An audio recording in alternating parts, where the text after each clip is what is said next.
നിങ്ങളെ സ്നേഹിക്കുന്നുണ്ടോ സ്നേഹിക്കുന്നില്ലേ എന്ന് നിങ്ങൾക്ക് ഉറപ്പില്ല. നിങ്ങൾ ഒരുപാട് അങ്ങോട്ട് സംസാരിക്കണം എന്ന് വിചാരിക്കുന്നുണ്ട്, റിലേഷൻഷിപ്പ് നന്നായി കൊണ്ടുപോകണം എന്ന് വിചാരിക്കുന്നുണ്ട്, നിങ്ങൾ എക്സ്പ്ലെയിൻ ചെയ്യാൻ ശ്രമിക്കുന്നുണ്ട്. പക്ഷെ മറ്റേ ആൾ ഇതിനൊന്നും ഒരു വില വയ്ക്കുന്നില്ല. മറ്റേ ആൾക്ക് ഇതൊന്നും അറിയും വേണ്ട, കാണും വേണ്ട, കേൾക്കും വേണ്ട. നിങ്ങൾ ഡിസ്റ്റർബൻസ് ആയിട്ടാണ് നിങ്ങൾ എടുക്കുന്നത്, നിങ്ങളെ ശല്യമായിട്ടാണ് നിങ്ങൾ കരുതുന്നത്. അങ്ങനെ ഒരു സിറ്റുവേഷനിൽ നിങ്ങൾക്ക് എന്താ ചെയ്യാൻ പറ്റാം? നിങ്ങളോട് ഞാൻ പറഞ്ഞ എല്ലാത്തിനും ഉപരിയായിട്ട് നിങ്ങൾ ദൈവത്തെ സ്നേഹിക്കണം. അതായത് ദൈവം നിങ്ങൾക്ക് തന്നിട്ടുള്ള ഒരു വാല്യൂ ഉണ്ട്, അതിനെക്കുറിച്ച് നിങ്ങൾക്ക് ഒരു ധാരണ ഉണ്ടായിരിക്കണം. നമ്മളെ തട്ടിക്കളിക്കാൻ വേണ്ടി ഇട്ട് കൊടുക്കുന്നത് കൊണ്ടാണ് ആളുകൾ നമ്മളെ തട്ടിക്കളിക്കുന്നത്. ഇപ്പം ഞാനും പഠിച്ചുകൊണ്ടിരിക്കുന്നുള്ളൂ, ഇറ്റ്സ് നോട്ട് ഈസി ഇതൊക്കെ പ്രാവർത്തികമാക്കാൻ എനിക്കും അറിയാം.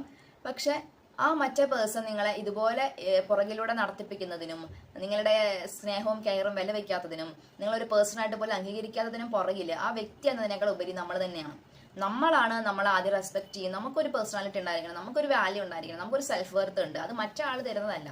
സോ നിങ്ങളെ ഇനഫ് അല്ല. നിങ്ങളെ റെസ്പെക്ട് ചെയ്യുന്നതും നിങ്ങളെ സ്നേഹിക്കുന്നതും നിങ്ങൾക്ക് വില കൊടുക്കുന്നതും ഇനഫ് അല്ല. അതുകൊണ്ടാണ് മറ്റേ പേഴ്സൺ നിങ്ങളോട് ഇങ്ങനെ ബിഹേവ് ചെയ്യാനൊക്കെ നിങ്ങൾ അവരെ അലവ് ചെയ്യുന്നത്. ഇതിന്റെ സഫറിങ്ങുമായിട്ട് നിങ്ങൾ കൂട്ടിക്കൊടയ്ക്കരുത്.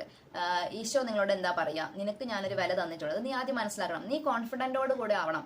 അതായത് നിങ്ങൾ കോൺഫിഡൻ്റ് ഉള്ള ആളായിട്ട് മാറുമ്പോൾ, നിങ്ങൾക്ക് ഒരു പേഴ്സണാലിറ്റി ക്രിയേറ്റ് ചെയ്യുമ്പോൾ, നിങ്ങൾ നിങ്ങളുടേതായിട്ടുള്ള കാര്യങ്ങളൊക്കെ ചെയ്ത് നിങ്ങൾ കൃത്യമായിട്ട് ഇതാണ് ഞാൻ എന്ന് പറയുന്ന ഒരു കൃത്യമായിട്ടുള്ള പേഴ്സണാലിറ്റിയിലേക്ക് വരുമ്പോൾ നിങ്ങൾ ആരുടെയും പുറകെ നടക്കേണ്ടി വരില്ല. നിങ്ങളെ സ്നേഹിക്കുന്നവരും നിങ്ങൾ അംഗീകരിക്കുന്നവരും നിങ്ങളുടെ അടുത്തേക്ക് വരും. അപ്പോൾ നമ്മൾ ഇഷ്ടമില്ലാത്ത കുറേ മനുഷ്യരുണ്ടായിരിക്കും. ഈ സ്നേഹമൊന്നും നമുക്ക് തട്ടിപ്പറിക്കാൻ പറ്റില്ല. സ്നേഹം റെസ്പെക്റ്റ് ഒക്കെ അത് അപ് ടു ദ പേഴ്സൺ. അവർ തരുവോ തരാതിരിക്കോ അത് അവരുടെ കയ്യിലുള്ള കാര്യമാണ്.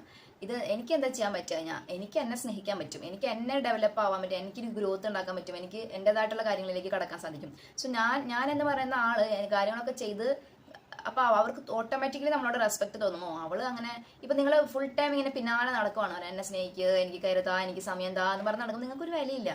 കാരണം ആ മനുഷ്യന് നിങ്ങൾ അപ്പുറത്തുള്ള ആൾക്ക് നിങ്ങളൊരു വിലയുള്ള ആളായിട്ട് തോന്നില്ല. ആ സമയം നിങ്ങൾ നിങ്ങളുടേതായിട്ടുള്ള കാര്യങ്ങൾ ചെയ്ത് നിങ്ങളുടെ ഒരു പ്രൊഫഷണൽ ലൈഫിൽ നിങ്ങൾ കുറച്ച് മെച്ചപ്പെട്ട കാര്യങ്ങൾ ചെയ്യുന്നു, നിങ്ങളുടെ പേഴ്സണൽ ലൈഫിൻ്റെ ഡിസിപ്ലിൻ ഉണ്ടാവുന്നു, നിങ്ങളുടെ പേഴ്സണലി നിങ്ങൾ ഓരോരോ ഗോളുകൾ സെറ്റ് ചെയ്തത് നിങ്ങൾ അച്ചീവ് ചെയ്യുന്നു. അങ്ങനെ ഓരോരോ കാര്യങ്ങൾ കാണുമ്പോൾ ഇവിടെ കൊള്ളാലോ ഓക്കെ.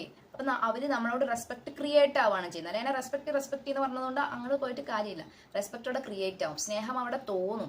നിങ്ങൾ മനസ്സിലാക്കുക, കുറേയൊക്കെ ദൈവം നിങ്ങളുടെ ജീവിതത്തിൽ നിന്നും റോങ് ആയിട്ടുള്ള മനുഷ്യന്മാരെ എടുത്തു മാറ്റും. അതുകൊണ്ട് എല്ലാവരും നിങ്ങളെ സ്നേഹിക്കുമെന്നൊന്നും നമ്മൾ ആഗ്രഹിക്കരുത്. പക്ഷെ നിങ്ങൾക്ക് ആവശ്യമുള്ള സ്നേഹം അത് നിങ്ങൾ അർഹിക്കപ്പെട്ടതാണ്, അത് നിങ്ങൾ അർഹിക്കുന്നുണ്ട്, അത് ദൈവം നിങ്ങൾക്ക് തരും. അത് നിങ്ങളിൽ നിന്നും സ്നേഹിക്കപ്പെടാണ്ട് ജീവിക്കണമെന്ന് ദൈവം ആഗ്രഹിക്കുന്നില്ല. പക്ഷെ ആദ്യം നിങ്ങൾ എത്രമാത്രം സ്നേഹിക്കുന്നുണ്ടെന്ന് ഉറപ്പുവരുത്തണം. ദൈവം നിങ്ങൾ എത്രമാത്രം സ്നേഹിച്ചു, ദൈവം നിങ്ങൾ എത്രമാത്രം കരുതിയിട്ട് നിങ്ങളെ സ്നേഹിച്ചോ, നിങ്ങളെ കരുതിയോ, നിങ്ങളോട് എന്തുമാത്രം നിങ്ങൾ സെൽഫ് റെസ്പെക്റ്റ് ഉള്ള ഒരാളാണ്. ഇതൊന്നും നിങ്ങൾക്ക് തന്നെ നിങ്ങളോടില്ലെങ്കിൽ മറ്റൊരാളിൽ നിന്നും നിങ്ങൾ ഇത് പ്രതീക്ഷിക്കരുത്. സോ മാറ്റം തുടങ്ങേണ്ടത് എവിടെ നിന്നാണ്? അപ്പുറത്തെ ആളെ സ്നേഹിച്ചാൽ ഞാൻ ശരിയാകും എന്നല്ല, നിങ്ങളിൽ ശരിയാകുമ്പോൾ വരേണ്ടവരൊക്കെ ഇങ്ങോട്ട് വന്നോളൂ.